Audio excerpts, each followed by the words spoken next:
Hello and welcome everybody to today's special webinar, How to Trade Commodity Currencies, with myself, Phil Carr, at the Gold and Silver Club. So during the live session today, we will of course be covering live market analysis. We'll be going through a watch list of trade ideas, analysis of where gold, silver, oil, and the commodity currencies are heading next, answering questions, and of course we will be providing live support as well. As always, contributions are very welcome. Feel free to put any questions into the chat as we continue with today's analysis.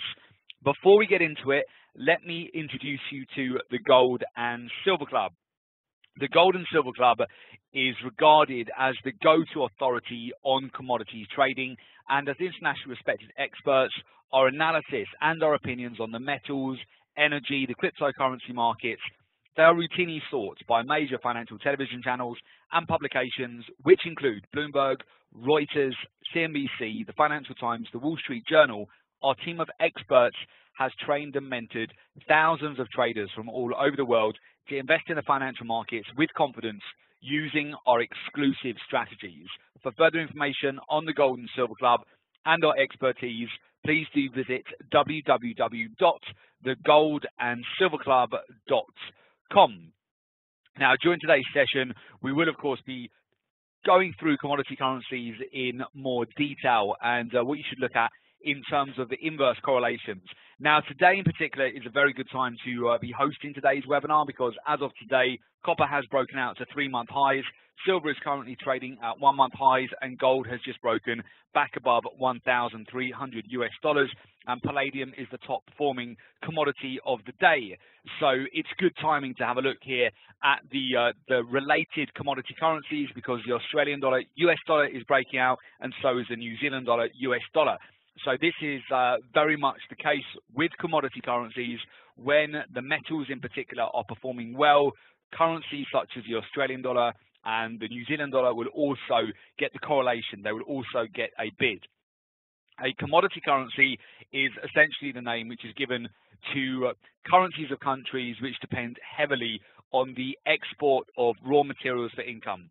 So in the foreign exchange market, that can be commodity currencies generally refer to the Australian dollar, the Canadian dollar, New Zealand dollar, Norwegian krone, South African rand, Brazilian real, and the Russian ruble, because these countries rely heavily upon commodities and the export of those commodities as well. Canada produces a large quantity of commodities, including natural gas, timber, oil. So this makes Canada's economy very sensitive to commodity prices. And then we have Australia, one of the world's most natural resource-rich countries, has a large holding of gold, iron, coal, and aluminium. And as a result, we've got a lot of correlation with gold and those commodities as well. So first of all, if we have a look at the Australian dollar, US dollar, Australia accounts for 1/3 of global iron ore and gold production. So that's why there's a lot of correlation between iron ore prices, gold prices, and how the Australian dollar is performing, and also correlation with copper too. It means that Australia's fiscal revenue is very sensitive to changes in metal prices. So based on intermarket relationships, the Australian dollar is very tightly correlated to iron ore and gold prices. And when iron ore and gold prices go up, the Australian dollar, US dollar tends to go up. When the iron ore and gold prices go down, Australian dollar, US dollar also tends to go down as well. There's that very direct correlation.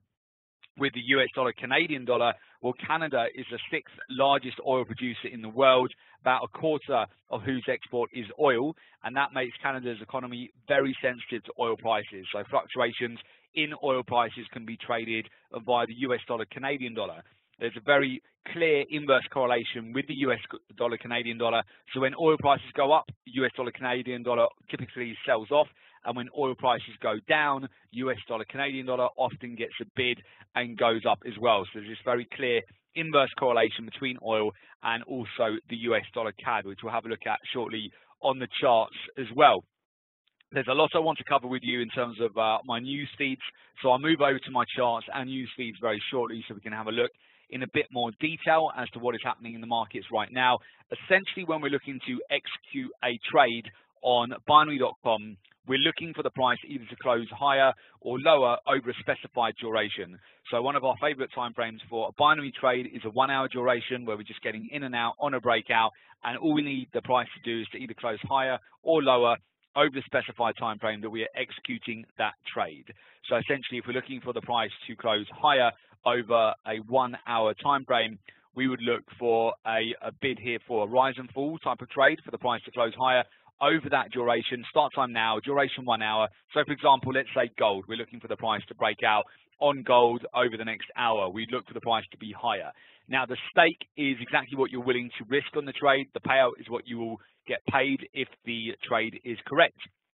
And that's the same, of course, with either the price to be higher or the price to be lower. So if you felt that, for example, US dollar, Canadian dollar would be lower over the next hour, again, you'd look for the stake is what you'd risk on the trade and the payout is what you will make on the trade.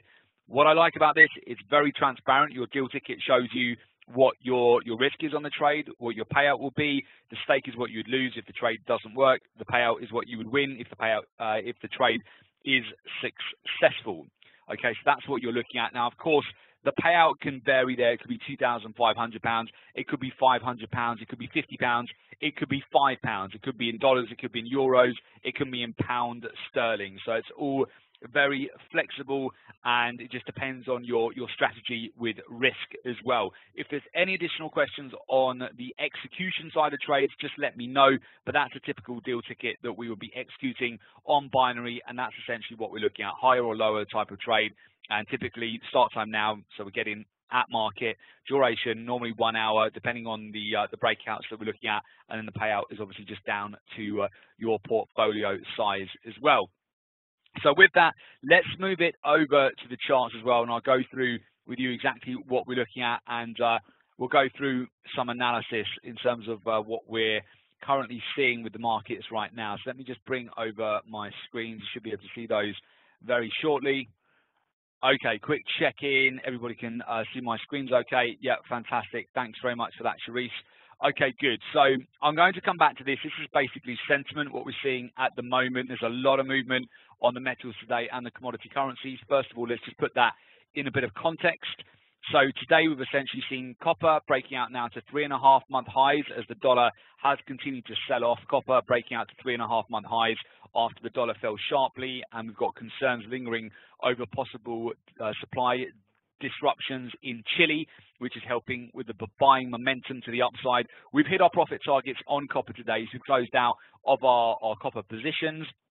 On gold, gold is gaining, broke back above 1,300 US dollars per ounce, holding firm today, so we're breaking above some key resistance. I want to see whether gold can hold above that level today. And also platinum, I would definitely keep an eye on platinum as well. Platinum had retested $900 yesterday, back at a very key accumulation zone, and I really like platinum for a long. Every time it dips back below $900, there's a deficit on platinum at the moment. So right now we've got an industrial and auto catalyst demand which continues to increase.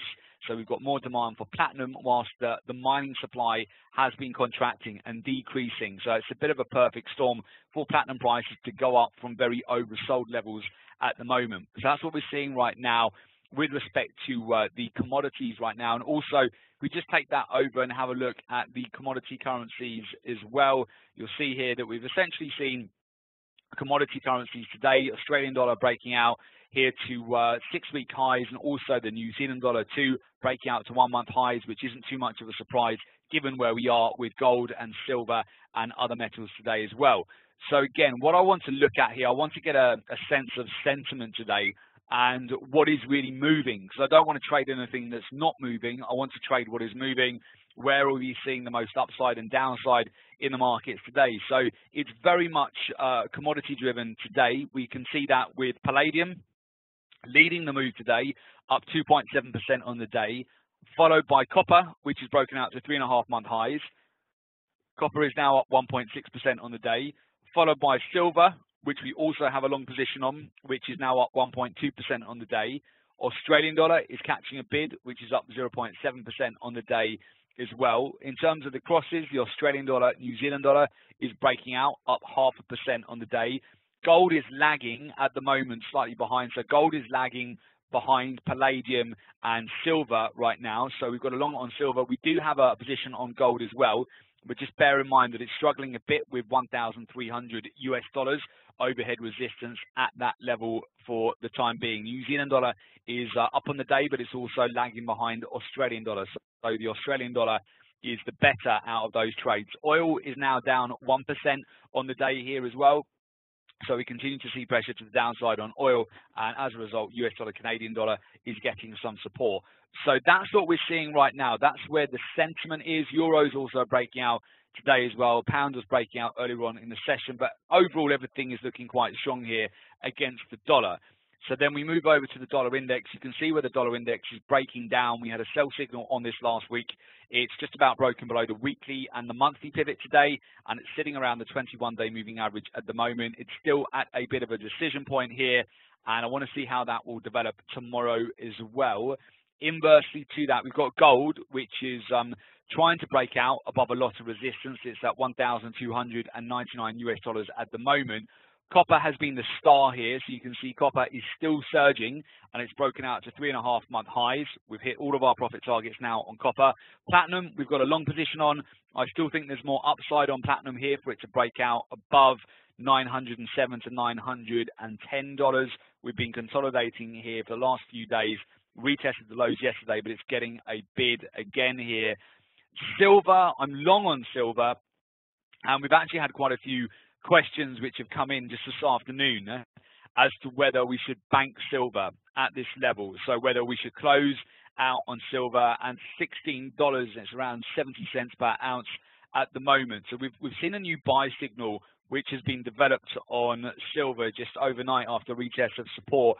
We covered this actually on the live trading room yesterday. We're long silver right now.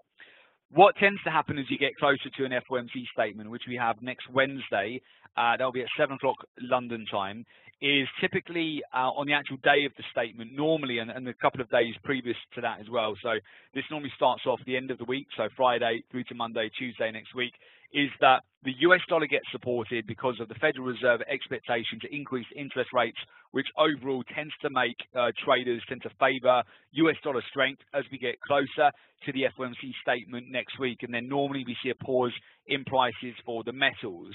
However, we can see right now the sentiment is really strong for palladium, copper, platinum, silver, gold to a certain extent as well. The question today, we've got a few more hours left, is are we going to see silver do the same as copper? So essentially copper broke above resistance earlier on in the week on Tuesday, and then it really rocketed the following 2 days, broken above 3.5-month highs. That's certainly a potential here with silver. Silver is within the realm of possibility that tomorrow we could break above a lot of this resistance, come back towards about $17 per ounce, and even up until Friday potentially get back above $17. So that would be best case scenario for the long position that we have on at the moment, and then we revisit the swing highs here from April, then we cash out of the trade because then we'll want to just square up prior to the FOMC statement next week. Or are we going to see silver pause already from today's move, and is it going to just give back all of the gains tomorrow, and is it going to roll over as it's done so over the month of May, and also over, well, the end of May here, mid-May as well, where it breaks out and then the next day just gives back all of the gains? And that's really what we're looking at the moment. We've got a little bit more time to make that decision on silver later on in the day. There's a few different ways that we can manage this trade at the moment in terms of how to potentially scale out of some profits. There's a few different ways, from trading stop losses to banking half profits to looking at also just squaring up on some of the profit on the trade. It's a risk-free trade at the moment we've got on silver right now, but the price structure here is definitely at a decision point. We're also sat at the 300-day moving average, which we've only broken out above once so far since February time as well. So it's going to be interesting to see what happens here on silver. So I'm watching silver closely today. Again, gold looks supportive. It might be able to break out tomorrow, and we might be on the verge of breaking out a lot of this overhead resistance. Palladium, look at palladium go now. So now it's $1,017. So palladium, that's a big breakout for palladium. Overall, the metal strength like this at the moment does suggest that we could see more follow through. Australian dollar, US dollar is now breaking out to the highest levels since beginning of April. We've got this really strong basing formation, which is formed on the Australian dollar weekly chart. Also, we mentioned this last week as well on the commodities corner, that we like the price structure on the weekly for a breakout. So the Australian dollar has really worked out nicely for our longs. And New Zealand dollar as well, again on a weekly chart here, you can see we've got a buy signal on the weekly. It's come all the way back towards 2-year support channels for the Australian dollar. Let me bring up the Australian dollar, New Zealand dollar as well. Because the Australian dollar is stronger than the New Zealand dollar at the moment, it's getting a bid too, and we're seeing it start to follow through. So this also is looking quite strong at the moment for the Australian dollar, New Zealand dollar to potentially follow through more significantly as well. So in terms of the metals right now, that is what we're looking for with the correlations with the metals at the moment. And that's what we're looking for right now with the commodity currencies too. So we've got those key drivers right now. So now we want to just move it over to the energies. And we've had also the oil inventory data come out today too. So you can see here, clearly headline news here, US crude stocks unexpectedly build despite high refinery rates. So with that, we've essentially seen oil prices drop on surprise US stockpiles, so that's very clear that essentially the oil inventory data, which came out today at 3:30 London time, has caused oil to break down again. It's just about sitting at the monthly pivot, and it looks on the verge of potentially breaking through a lot of support here. So oil is basically bearish price structure at the moment, which could break down more significantly later on in the session or early, as we go into early part of the Asia Pacific session as well. Bear in mind that oil will be a major trading event on the 22nd of June with the OPEC meeting taking place in Vienna. So that's definitely a big announcement to have in the diary. The US dollar, Canadian dollar will often go up when oil goes down. So right now, in terms of momentum at the moment, crude oil, this is US crude oil, it basically needs to break $64.25 per barrel, and then it's going to be a legitimate sell, and we should see it tank and start to break down with more momentum to the downside. So that's what I'm looking at the moment with respect to the energies, and you could potentially play that either via selling short into oil or looking at a long position on the US dollar, Canadian dollar. So that's what we're taking into account at the moment. I think that's it. Because we've seen quite a lot of moves already today, guys, it's really going to be very much about the US dollar here. So what the US dollar does next, we've got a sell signal on the US dollar at the moment. Palladium still breaking out. I mean, look at Palladium go today. That's been amazing. Really strong breakout. You can see copper is just catching fire as well. Silver right now, I would expect the potential for maybe more upside here, considering what we're seeing as well on the other metals. And gold is still a little bit muted, but it's starting to get up positive on the day. If it closes back above 1300s, I would definitely look at this as a potential long opportunity here, because it's on the verge of breaking out above a lot of resistance. If it reclaims above 1300, gold could also have quite a significant breakout here to the upside. So that's really what you want to be having a look at today, guys. So I hope that gives you a little bit of clarity as to what we're looking at the moment. Now, of course, next week we will be trading the FOMC statement. We'll be providing all of our traders at the Gold and Silver Club with a pre-FOMC statement webinar where we will be getting prepared for that. It's one of the biggest trading opportunities of the year. There's 4 FOMC statements a year where they've got a press conference afterwards and where they look more likely to increase interest rates. One of those is the June FOMC statement, which is next Wednesday. So if you would like to join us for that, it's pretty straightforward. All you need to do is make an application, and that all you need to do is go to www.jointhegoldandsilverclub.com. We've got special promotions available just for that particular session. Okay, so it's oh, let me see if I put that in correctly. Hopefully that is the case. Yeah, www.jointhegoldandsilverclub.com. That's next week for the FOMC statement, which is Wednesday. And therefore you get access essentially to our live trading room program. We can also set you up with access to custom built market data and our news trading platform as well. So we can get you set up with a complimentary trial of that. You can get invitation only to our live trading room webinars with Q&A too, real-time trade alerts. So you get those delivered instantly by email and SMS of every trade that we're taking at the Gold and Silver Club. You get access to our weekly trading plans with our technical analysis and our fundamental research as well. You also get access to our private members academy, so you have access to a range of our training videos, strategies, our signals, our discussion boards, VIP phone and email support. So we're there to support you at the Gold and Silver Club. We can also customize all of your charts, so you get platform setup, configuration, and the indicators that we use. So again, for more information, all you need to do is go to www.jointhelivetradingroom.com. I've also put the link there into the chat as well. In fact, I think I've not sent that to all of you. Let me just make sure that is for all attendees. There you go, www.jointhegold and silver club. Okay, that doesn't appear to be working at the moment. Let me just try that one more time. There we go. Yep, www.jointhegoldensilverclub.com or www.jointhelivetradingroom.com. Also, head over to our YouTube channel, which is just Google on YouTube, the Gold and Silver Club. Make sure you subscribe to our latest commodity reports. Make sure you also subscribe to binary.com YouTube channel as well, so you catch all of the recordings too. Okay, so with that, I hope that helps, guys. I hope that gives you a little bit of clarity of how to trade commodity currency correlations. We'll catch you back here for Friday's Commodities Corner. And of course, if you want to trade the FOMC statement with us next week as well, just go to that link that's on the screen at the moment or in the chat. And we look forward to working with you at the Gold and Silver Club. Okay, guys, so with that, I wish you all the best, good trading, and we'll see you all on the next one. Thanks, everyone. Take care. Bye-bye.